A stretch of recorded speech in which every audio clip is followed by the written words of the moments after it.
Welcome back అమ్మా. Last వీడియోలో మనం యూనియన్స్ ఇంట్రడక్షన్ గురించి నేర్చుకున్నాం కదా. ఇప్పుడు యూనియన్కి ఇనిషియలైజేషన్ ఎలా చేయాలి అనేది చూద్దాం.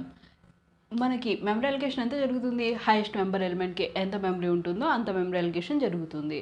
ఇక్కడ నేను ఒక బుక్ తీసుకున్నప్పుడు 22 అంటే 26 బైట్స్ మెమరీ అలికేషన్ ఉంటుంది స్ట్రక్చర్ అయితే.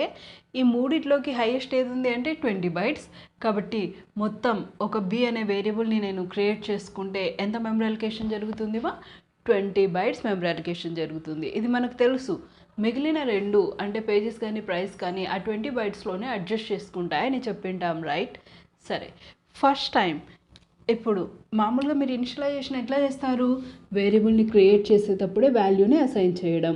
Union book b is equal to book name C language, book pages 250 pages, cost ఎంత అంటే ప్రైస్ ఒక 150 రూపీస్ అని అనుకుందాం. ఇలా మీరు మామూలుగా స్ట్రక్చర్కి ఇనిషియలైజ్ చేసిండారు. అంటే ఇనిషియలైజేషన్ అంటే ఇదే, వేరియబుల్ని క్రియేట్ చేసేటప్పుడే వాల్యూస్ని ప్రొవైడ్ చేయడం. బట్ యూనియన్స్కి మాత్రం ఈ ఇనిషియలైజేషన్ మనకి సెట్ కాదు. ఎందుకు సెట్ కాదు? మీ దగ్గర 26 బైట్స్ మెమరీ అలొకేషన్ ఉంటే 26 బైట్స్ మెమరీ అలొకేషన్ ఉంటే మీరు ఇచ్చే వాల్యూస్ అన్నీ ఒకేసారి స్టోర్ చేసేయచ్చు, పాసిబుల్. బట్ నాకు ఉన్నదే 20 బైట్స్ మెమరీ అలొకేషన్. దాంట్లో ఇక్కడ ఫస్ట్ సి లాంగ్వేజ్ అని స్టోర్ అయి ఉంటుంది. మీరు నేమ్కి ఇస్తున్నారు కదా సి లాంగ్వేజ్ అని, అప్పుడు సి లాంగ్వేజ్ అని స్టోర్ అయి ఉంటుంది. తరువాత మీరు 250 అని ఇస్తే ఫస్ట్ 2 బైట్స్లో ఆ సి లాంగ్వేజ్ ప్లేస్లోనే కదా మళ్ళీ నాకు 250 కూడా స్టోర్ అవ్వాలి. మళ్ళీ ఆ సి లాంగ్వేజ్ ప్లేస్లోనే కదా 150.0 అని స్టోర్ కావాలా, అవునా? కాబట్టి సి లాంగ్వేజ్ అనేది ఓవర్ రైడ్ అయితేనే ఇక్కడున్న 250 స్టోర్ అవుతుంది. ఆ 250 అనేది ఓవర్ రైడ్ అయితేనే ఇక్కడున్న 150 అనేది మళ్ళీ ఇంకొకటి వాల్యూ స్టోర్ అవుతుంది. నేను చెప్పే పాయింట్ అర్థమవుతుందమ్మా? మీ దగ్గర ఉన్న మెమరీ ఇంతే, మీరు ఇన్ని వాల్యూస్ ఇవ్వాలనుకుంటున్నారు. ఎట్లా పాసిబుల్? Not possible. కాబట్టి యూనియన్ వేరియబుల్ని ఇనిషియలైజ్ చేసేటప్పుడు అన్ని వాల్యూస్ ఒకేసారి ఇనిషియలైజ్ చేయడం నాట్ పాసిబుల్. ఓకేనా? ఎర్రర్ చూపిస్తుంది. We can't initialise all the member elements of union at a time. ఓకేనా? అట్ ఏ టైం మనం దాన్ని ఇనిషియలైజ్ చేయలేం. మరి ఎలా? ఒక్కొక్కసారి ఒక్కొక్క మెంబర్ ఎలిమెంట్కి మాత్రమే వాల్యూ ఇవ్వండి. ఇలా ఏం చేస్తారు మీరు? ఫస్ట్ నేను పేజెస్కి ఇద్దాం అనుకుంటాను. B dot pages is equal to 250. అంతే, మొత్తం ఇనిషియలైజేషన్ చేయొద్దండి. నెక్స్ట్ ప్రైస్కి ఇవ్వాలనిపిస్తుంది. B dot price is equal to 150.0. ఇలా ఒక్కొక్కసారి ఇవ్వండి.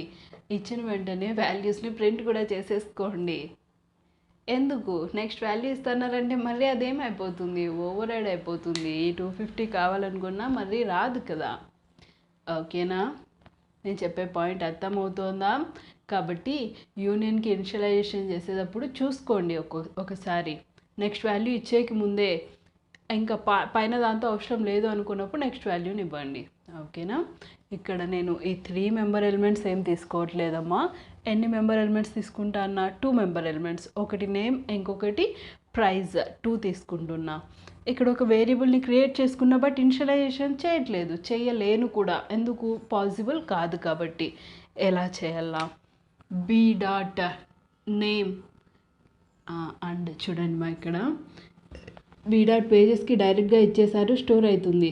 బి డాట్ ప్రైస్కి డైరెక్ట్గా ఇచ్చేసారు, స్టోర్ అవుతుంది. ఏం ప్రాబ్లం రాదు. ఇప్పుడు చూడండి, B dot name is equal to C language ఇయ్యలేరు, ఎర్రర్ చూపిస్తుంది.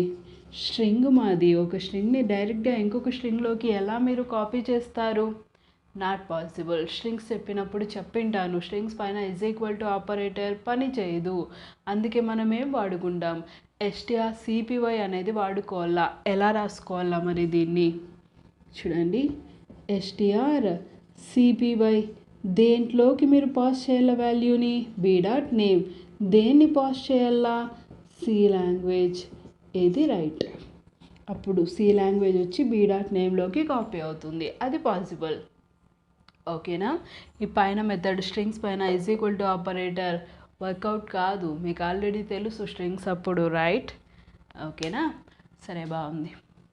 నెక్స్ట్ అండ్ strcpy అనేది స్ట్రింగ్ ఫంక్షన్ కాబట్టి మీరు ఖచ్చితంగా ఏం చేసుకోండల్లా, స్ట్రింగ్ డాట్ హెచ్ అనే హెడర్ ఫైల్ని పెట్టుకొని ఉండాలా.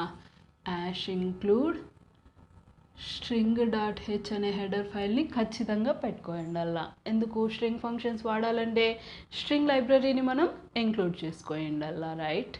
సరే వినండి మా, ఇక్కడ ఒక యూనియన్ని క్రియేట్ చేసుకున్న, void main union book b CLR SCR. First నేను నేమ్కి వాల్యూ ఇవ్వాలనుకుంటానా త్రూ అసైన్మెంట్ ఆపరేటర్ లేదా ఇనిషియలైజేషన్ ఏదో ఒకటి అనుకోండి. చూడండి ఎలా, strcpy దేనికి వాల్యూ ఇద్దామనుకుంటున్నారు, బి డాట్ నేమ్ ఏమని వాల్యూ ఇద్దామనుకుంటున్నారు, సి లాంగ్వేజ్, అంతే. నెక్స్ట్ ప్రైస్ వాల్యూ ఇచ్చే ముందరే దాన్ని నేను ప్రింట్ చేసుకుంటానమ్మా. printf \n book name is equal to percentages comma b dot name. Next ఇప్పుడు వేరే వాల్యూ ఇవ్వండి, ఎందుకు నా వర్క్ ఆల్రెడీ కంప్లీట్ అయింది నేమ్తో, right. Next b dot price is equal to 150.0 float వాల్యూని ఇస్తున్నాను. అప్పుడు దాన్ని కూడా ఇంకా నేనేం చేసుకుంటాను, printf \n price is equal to %f comma b dot price. Dot operator compulsory accessing కోసం స్ట్రక్చర్స్లో చెప్పింటాను, డాట్ని మెంబర్ యాక్సెస్ ఆపరేటర్ అంటాము అని. ఇంకా నేను అన్ని వాల్యూస్ అయిపోయింది కాబట్టి ఏం చేస్తాను, గెట్ ch మెయిన్ కూడా క్లోజ్. ఇట్లా చేయాలమ్మా ఇనిషియలైజేషన్. డైరెక్ట్గా అన్ని వాల్యూస్ ఒకేసారి ఇవ్వలేం. ఇక్కడ 3 ఉన్నాయి, ఇక్కడ 2 ఉన్నాయి అనుకోద్దండి. నా యూనియన్ని నేనే చేంజ్ చేసుకున్నా. చూడండి ఇక్కడ 3 మెంబర్ ఎలిమెంట్స్ తీసుకున్నా కాబట్టి 3 టైమ్స్ ఇచ్చాను. ఇక్కడ నేను 2నే తీసుకున్నా కాబట్టి రెండింటికి మాత్రమే ఇన్పుట్ ఇచ్చి ప్రింట్ చేసుకున్నా. ఓకేనా. నెక్స్ట్ వీడియోలో స్కాన్ఎఫ్తో వాల్యూస్ ఎలా ఇవ్వాలో చూద్దాం. ఓకేనా.